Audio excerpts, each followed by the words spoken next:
¿Tendrá más valor, señores? ¿Tendrá más valor lo que dice la Escritura o lo que yo pienso? Es que mira, es una pregunta, si quieres, ay pastor, ¿cómo pregunta eso? Pero creo que vale la pena hacer la pregunta. ¿Por qué? Porque te voy a decir algo. Muchas personas le dan más valor a lo que piensan que a lo que dice la palabra de Dios. Y si tú eres de esas personas que le da más peso o antepone sus pensamientos a la palabra, déjame decirte que te estás metiendo en aguas profundas y en aguas que son turbulentas, aguas que son muy peligrosas. Y te voy a decir por qué. Porque tenemos que tener cuidado cuando leemos algo en la Biblia y ese algo no compagina con lo que nosotros anhelamos, soñamos, queremos, deseamos. Tenemos que tener mucho cuidado cuando hay algo en la Biblia que no, con lo cual no estamos de acuerdo y nosotros venimos a oponernos y a debatir defendiendo nuestro punto de vista. Y te voy a decir por qué hay que tener cuidado. Porque cuando tú defiendes tu punto de vista con la palabra de Dios, lo que tú estás haciendo es restarle autoridad a la palabra. Cuando tú dices, es que yo pienso, estás diciendo, es más importante lo que yo digo que lo que dice Dios. Y esto, señores, es un principio satánico. Detrás de ese es que yo pienso se encuentra Satanás. Y te voy a decir por qué. Porque Satanás es el que se opone a la palabra de Dios. Y cuando tú dices, yo pienso, está Satanás detrás de ti, oye esto, haciéndote que desafíes la palabra. Y cuando tú desafías la palabra, por si no lo sabías, tú desafías la mente, la voluntad, la sabiduría y el carácter de Dios. Terrible, ¿verdad? Tenemos que tener mucho cuidado, porque sin querer queriendo, como decía ahí el famoso filósofo Chespirito, o sea, sin querer queriendo podemos ser utilizados por Satanás para desafiar la palabra de Dios. La Biblia me enseña, mira pues, en Mateo, hoy sí quiero que apuntes mire, este mensaje vale la pena que lo compres, valen 15 quetzales, pero me gustaría que apuntaras todo. Ojo, tal vez vayas a pensar que en medio del mensaje yo me estoy yendo por la tangente y digas, ay, el hermano Julio se volvió hereje. No. Quiero que oigas, que termines y te vas a dar cuenta que vamos a terminar siendo más amigos que cuando empezamos. Fíjate eso. En Mateo 16, 21, viene Jesús y les dice a sus discípulos que él tenía que ir a Jerusalén. Que al llegar a Jerusalén, él iba a ser tomado por los ancianos líderes, los maestros de la ley, y lo harían sufrir mucho. El Señor les dice que tendría que morir, pero al tercer día iba a resucitar. Eso es lo que dice ahí. Lo que me gusta es lo siguiente, en el versículo 16, 22 y 23. Dice, entonces Pedro lo llevó para un lado y comenzó a decirle, Señor, Dios tenga compasión de ti, que nunca te suceda esto. Eso era el sentir de Pedro. Te voy a decir algo, era un sentir. De verdad, Pedro lo quería, Jesús lo estimaba, andaba con él, le tenía aprecio. Entonces cuando tú lees la palabra dices, pero ¿por qué? No tenía malas intenciones Pedro. Pedro estaba guardando la vida de Jesús, si tú lo quieres ver así. Pero viene la respuesta de Jesús y le dijo, ¿qué fue lo que le dijo? ¿Apártate, Pedro? ¿O qué dice? Le dijo, largo de aquí, Satanás. Ay, ¿qué quiere decir? Que en ese momento, Misael, Jesús no vio a Pedro, sino que vio al que estaba influenciando a Pedro. Vio al que estaba empujando a Pedro a desafiar la palabra de Dios. ¿Por qué la palabra de Dios? Porque en Isaías y en los profetas decía que tenía que venir Jesucristo. Porque Él era el Cordero de Dios que quita el pecado del mundo. Entonces cuando Pedro en sus buenas intenciones, él viene y le dice al Señor, no vaya Señor, se estaba oponiendo a la voluntad del Señor, a la voluntad del Padre. Y por eso Jesús le dice, apártate de mí, largo de aquí Satanás, a ti no te preocupan las cosas de Dios. ¿Estás comprendiendo? Abiertamente Pedro, sin darse cuenta, estaba desafiando la palabra de Dios, anteponiendo lo que él pensaba. Y honestamente te voy a decir algo, la palabra de Dios es tan clara que lo que tú piensas está de más. Tú no vienes aquí a sentarte 1 hora para escuchar lo que yo pienso, ¿o sí? Tú vienes a sentarte aquí para escuchar lo que Dios dice. Lo que yo pienso sobra, señores. Y te voy a decir algo, si tú eres de los que dicen, es que yo pienso. Ay, la Biblia nos dice en 1 Corintios 3:19 lo que el Señor piensa de la sabiduría humana. Dice que el Señor ve necedad en nuestra sabiduría. En otra versión dice tontería. Entonces cuando tú dices, yo pienso, el Señor lo que está viendo es un tonto.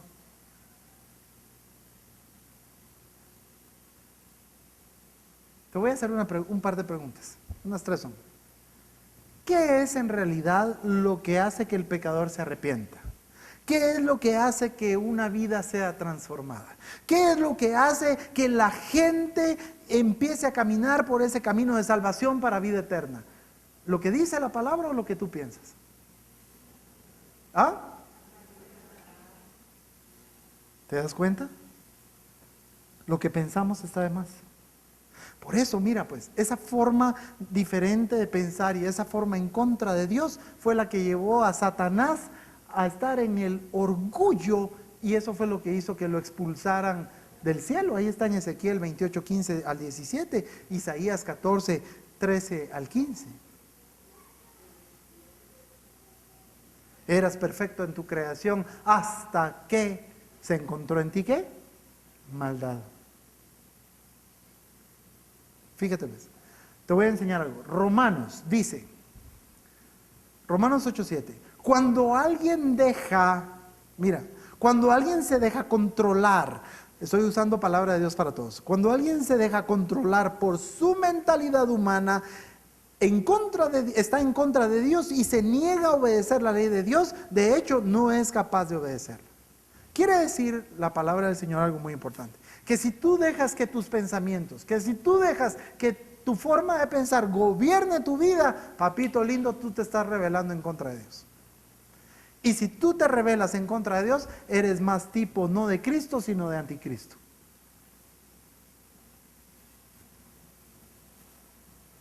¿Por qué no dices amén o algo? Si tú te rebelas en contra de Dios, si tú te rebelas en contra de la palabra, estás en contra de Dios, estás en contra de su voluntad, en contra de su mente, en contra de, ¿qué más te dije? De su sabiduría y de su voluntad.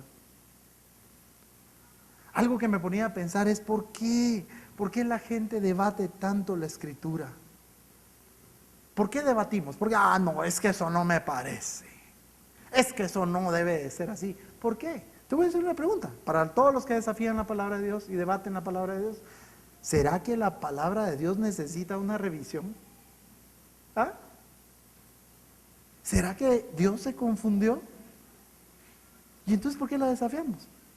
Mira lo que dice la palabra del Señor en el Salmo 19:7. Dice la palabra así: la ley del Señor es perfecta, da calor al alma. La palabra del Señor es confiable, ayuda a los ignorantes a volverse sabios. Las leyes de Dios son justas, hacen feliz a la gente. Los mandamientos del Señor son buenos, le muestran a la gente el camino correcto a seguir. Entonces, en estos 2 versículos del Salmo 19 encontramos que la palabra es perfecta, la palabra es confiable, la palabra es justa y la palabra es buena.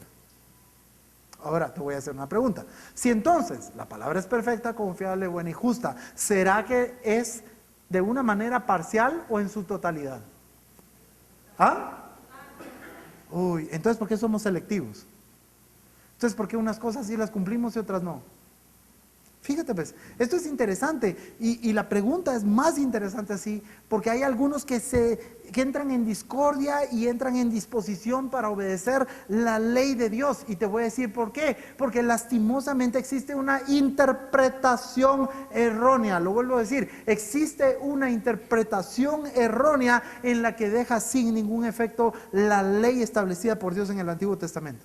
porque no han entendido, ojo con esto, no han entendido lo que la Biblia dice cuando se menciona que ya no estamos bajo la ley. Entonces la gente piensa que como ya no estamos bajo la ley, solo el Antiguo Testamento ya no sirve, el Antiguo Testamento hay que romperlo, el Antiguo Testamento hay que tirarlo, hay que quemarlo porque ya no sirve, porque ahora solo estamos bajo el nuevo pacto. Te voy a enseñar. La palabra del Señor dice en 2 de Timoteo 3, ¿qué dice? ¿Alguna parte de la escritura es, o qué dice?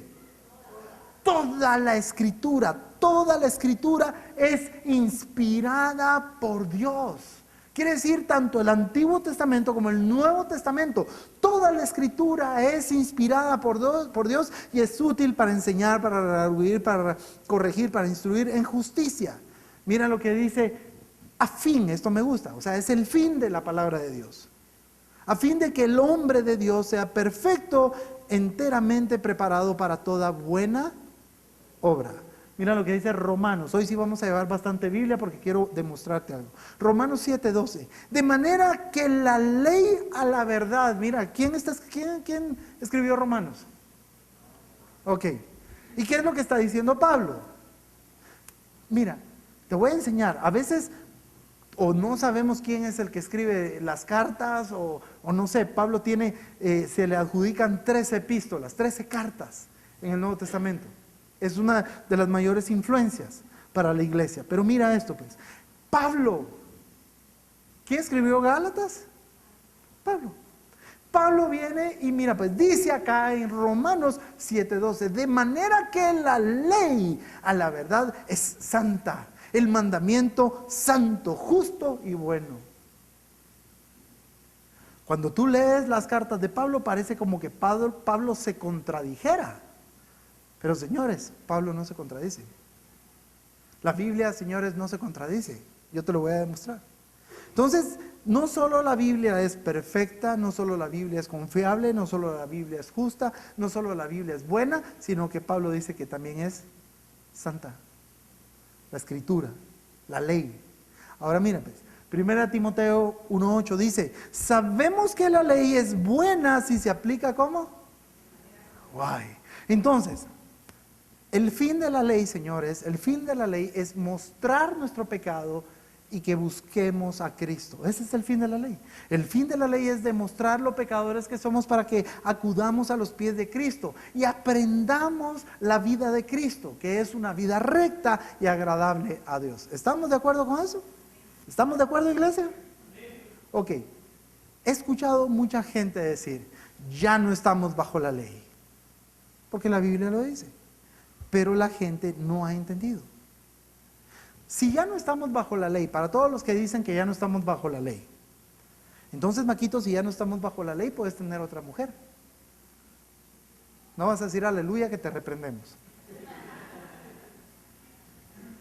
Entonces, si ya no estamos bajo la ley, entonces podemos robar. Entonces, si ya no estamos bajo la ley, Norman, podemos irnos a emborrachar. Tampoco vas a decir amén, ya te vi los ojos, así hasta le brillaron. Si ya no estamos bajo la ley, entonces nos podemos drogar, podemos fornicar. Jóvenes, ojo con esto. Si ya no estamos bajo la ley, podemos cometer cualquier tipo de violación, porque ya no estamos bajo la ley. Todos hemos escuchado lo siguiente, somos salvos por gracia, y es la verdad, la Biblia lo dice. Pero te voy a hacer una pregunta importante. ¿Será que la gracia sacó del juego a la ley? ¿Será que la gracia habrá dejado afuera la ley? ¿Ah? De ninguna manera.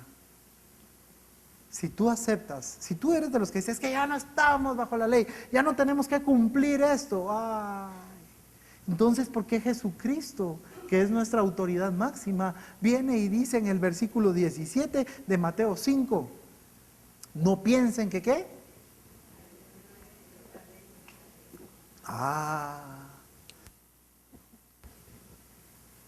No piensen que he venido a destruir la ley de Moisés y los profetas del Antiguo Testamento. No he venido para destruirlos, sino que ¿para qué vino Jesús? No vino a destruirlos, sino a darle completo significado. Y dice en el versículo siguiente, mira, voy a tirar los demás, dice, les digo la verdad. ¿Quién estaba diciendo la verdad? Dígalo, ¿quién estaba diciendo la verdad? Jesús. Les digo la verdad, mientras exista el cielo y la tierra, no desaparecerá ni una letra, ni una tilde, ¿de qué? Uy, qué tremendo. Entonces, quiero que entiendas esto. ¿Jesús apoya la ley o no? ¿Sí o no? Entonces dice, no desaparecerá ni una tilde de la ley hasta que todo esto se cumpla, hasta que estemos en el cielo.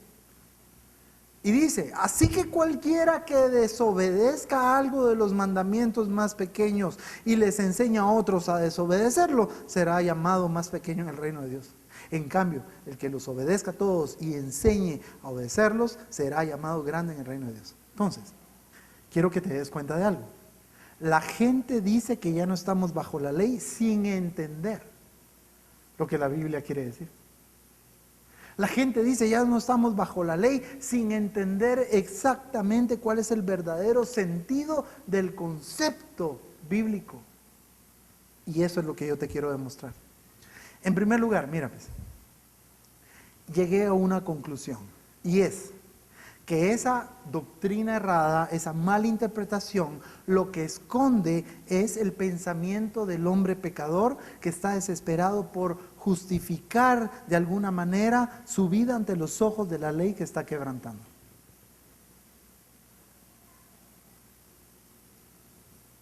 ¿Qué te parece? ¿Te has dado cuenta de esa gente que dice, es que diezmar, eso es de la ley?